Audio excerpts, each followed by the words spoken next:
Welcome back, everybody. It is The Drive Part 2. I spoke to you guys earlier today, and I said, if anything exciting happened, I would talk to you on my way home from work. So, that's what I'm going to do. Other than it being extremely cold and more snow, supposedly on the way, but it's going to track more north of us, hopefully. Here lately, the weathermen have been getting it right. So I hope so, because I hate freezing. But with this scarf of mine that I got, I talk about my scarf all the time. My sister bought me a scarf. I'm a scarf person, and but I'm just one. I had a maroon one that kind of went with everything, and that I wore a lot. It was so warm. And then my sister for Christmas had purchased gave me a multicolor, like dark gray colors. And I normally wear blue and black and stuff like that. So this, and it's real long, so I can wrap it around my neck. I am Linus with this bitch. Trust. And it's so funny because when people they say you really love that scarf, like my sister and my niece and stuff like that, they're like, you love it? I said, I really do love my scarf. This is one of the best Christmas gifts I've gotten, that I got for Christmas. It was the best Christmas gift I got last year, I guess, for Christmas. So I love my scarf. Just think of Linus with his blanket. It's like me and my scarf. Because I do, like, I'll take my coat off and hat off and everything, and I'll still have my scarf on. And then if my ears get cold, I pull it up over my head like I look like a I look like I don't know, what's some people that wear that stuff like it's a burqa. I think that's what it's called. Anyhow, part 2. And I didn't have anything really interesting today. It was everything was smooth, and I work in home health care, and smooth, and had too many problems or anything. But I work by myself. I have patients that I care for, and I work by myself. And when I work my shift, I run my shift, and that's everything about everything. Anyhow, I can't divulge too much because it's against the law, but I had to answer to a person who is called like the site manager, I guess you'd say. And so, I normally don't see him much. He's relatively new. He's a 72-year-old man, and this is why these young people getting out of school, or even people like me, can't move upward in a job, because these old people aren't retiring. They're working, and they have to. Like my dad is 68, and he is still working because he has to work, because Social Security is not what it was, but to keep his insurance benefits. He pretty much, I used to work for a company, and everybody used to say, because it was commission, they were like, all we do is working for the insurance. Because when we wasn't making money, we didn't make any money. But when we made a lot of money, we made a lot of money. But he's like, yeah, we work for the insurance. So my dad he's that guy. He's the guy. He's working for the insurance. And so old people aren't retiring. They're keeping these jobs, for whatever reason, or they just want something to do. And I think that's partly he needs something to do. And I think sometimes that is okay. But there comes a point in time, if you can't do your job, you can't do the task at hand in a manner that satisfies the requirement of the job, no matter what age, it's time for you to move aside and sit down. So today there was an issue that I had explained to him on Monday. This past Monday, I'm like, well, this needs to happen and this needs to happen in order for us to get through the end of the month and into next month. These things need to happen. So when I go in today, that thing I was talking about didn't happen. And so I don't trip about too many things. And so I sent him a nice little text. I said, hey, I can't remember the text exactly, but I said, hey, did we not get this particular thing? Because we need it to get us the next month. Remember me having this conversation with you. And think about text, because mind you, I called him twice. And he didn't answer the phone. So I should have knew something was up then. And so he doesn't answer the phone. So I text him, send him that text. And so he says, and so later on in the evening, after I had tried to finagle things to make things work, he gives me a call and he starts out yelling at me. I said, who is that? Because this person is normally very soft-spoken. And like I said, he's kind of a feeble 72-year-old man. I'm like, wait a minute, who is this? I'm thinking I got a call from somebody that got the wrong number, because you don't call my phone talking crazy, because you will be talking to the white lady. Remember that years ago? Well, black people anyhow used to say, the person you're trying to reach is not available this time. That's the white lady. You get the phone hung up, you might be talking to the white lady anyhow. And so he's like, well, you don't respect me. This is disrespect, and I gotta take care of that. I'm new at this, because he just recently ended up being responsible for the particular site that I work at. And I'm like, hey. I said, I seem like you're being a little aggressive. Are you okay? Because I need to know. And he's like, ain't nothing wrong with me. You gonna let me talk? I'm like, what? And in my mind, I'm like, who are you talking to? Because that's one thing, I don't put up with disrespect. You will not disrespect me. If I'm coming to you a certain way, by all means, you can come at me the same way. But normally, I keep my attitude in check, because if we're arguing, nothing gets accomplished. And so he goes on this tangent, like he said, you don't know me and I don't know you.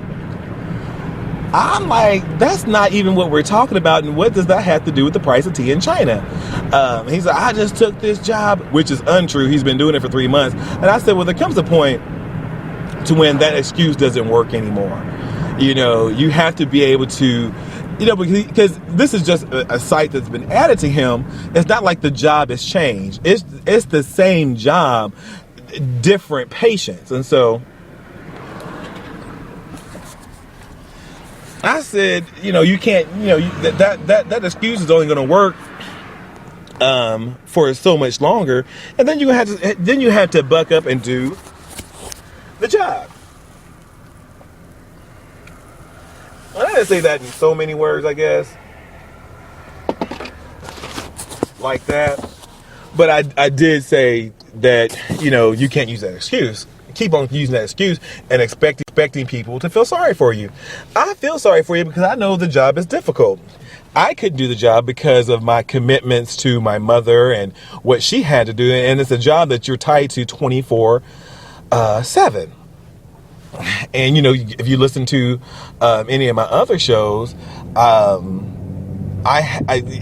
just can't be unavailable to my mother's medical needs.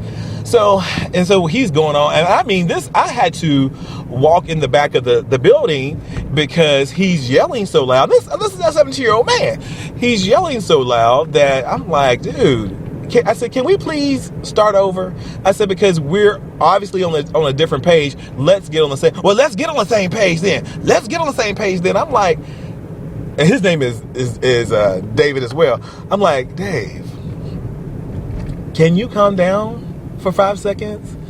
And he's like, you don't tell me what to do. You don't tell me to calm down, blah, blah, blah. I'm like, I said, well, we're not accomplishing anything because the matter, the problem still exists.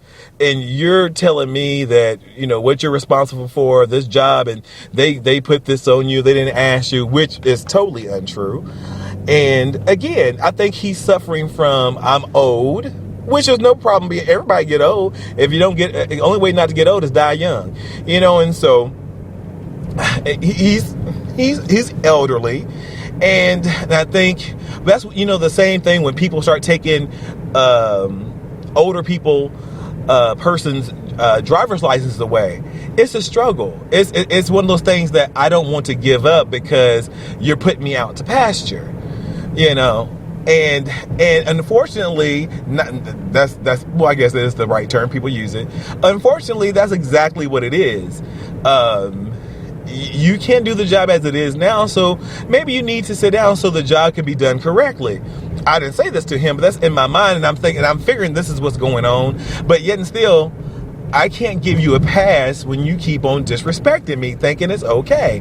And mind you, this person has known me. Not that I knew who he was. He knows my father. He knows my mother. The person that he's with, old people in dating is interesting. The person is with I've been knowing this person, have admired this person for since I was a kid, and he always throws that in there, like, well, since you know her, you should do whatever I tell you to do, and be okay with it without no reprisals. And I'm like, and that's the mindset. And I'm like, okay, I'm going to keep on letting you talk crazy. So, and so even though I finally got through to him that this is what I need to happen, you didn't do, and I kept on saying, we had this conversation on Monday. I'm really sorry that you forgot that we had discussed this already, and that's really not my fault. And you thinking that people are doing you poorly or treating you poorly because you just took on this position has really nothing to do with the matter at hand, which I continue to try to explain to him. And so he goes on. He's like, well, you gonna then he gets real belligerent. He's like, you're gonna hear me out. You gonna let me finish what I had you. And when I would try to interject something, you ain't let me finish. I'm like, well, you haven't let me say 5 words. And that's unusual to me because I normally get my point across. But again, I'm trying to be respectful for your position, and respectful because I do know you. You know my parents, and you know how I was raised. But I'm still a grown-ass man, and you will not disrespect me. And so before I can say anything else, he's yelling, he's screaming, he's acting a complete fool, and he hangs up the phone on me. Just hangs up abruptly. I'm like, no, he didn't. I'm like, did he just do that? So he hangs the phone up, and I chuckled to myself, and I think I was more in shock because I've never seen this behavior from a older person, like over 70. I know some older people can be really cantankerous and mean-spirited sometimes, but I think that's what I've been talking about. They get upset because they're old, and that's fine. That's totally fine. But and so I'm walking in shock. So I had to, because these kind of things need to be documented. So I end up calling his boss's boss. And I said, hey, this just went on between he and I.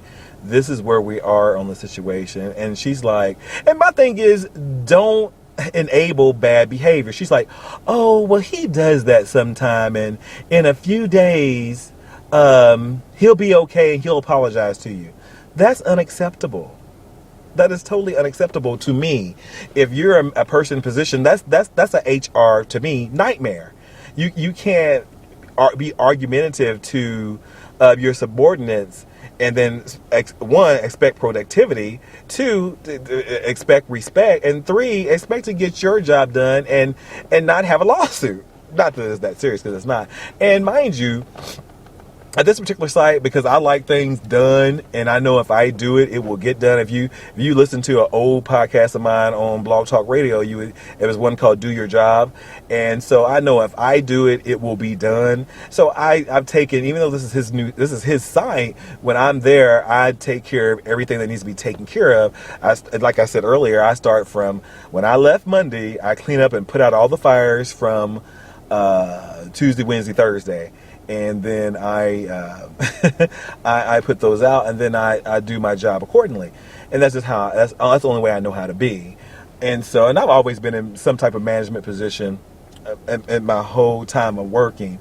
And it's just, I can't behave this way and expect my subordinates to respect me, or you have to lead by example. And I've always said that to people who worked under me, and even being a manager, because everybody answers to someone, and that's always gotten where I've gotten my jobs at, when I've said I lead by example. I'm not going to ask anybody to do something I'm not going to do. But here's the thing: since I'm doing the lion's share of the work, that's his job, I'm no longer doing it.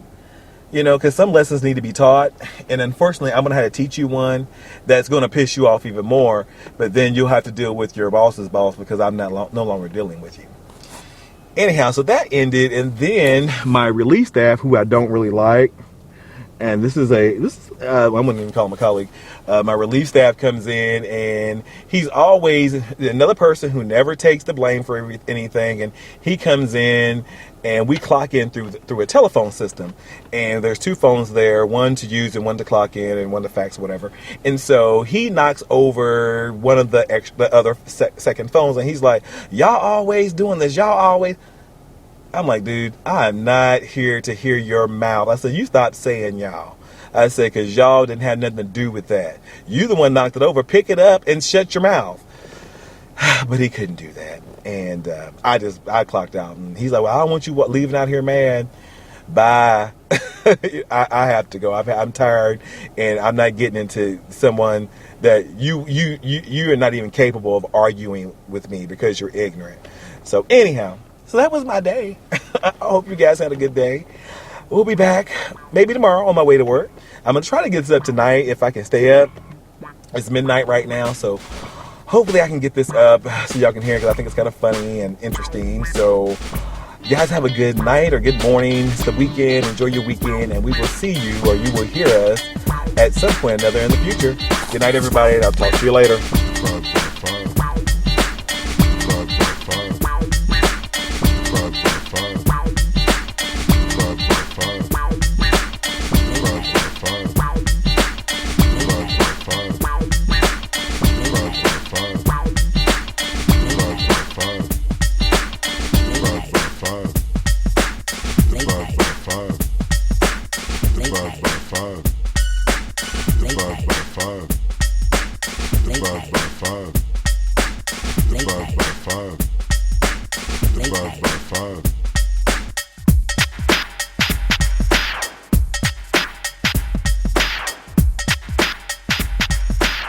Late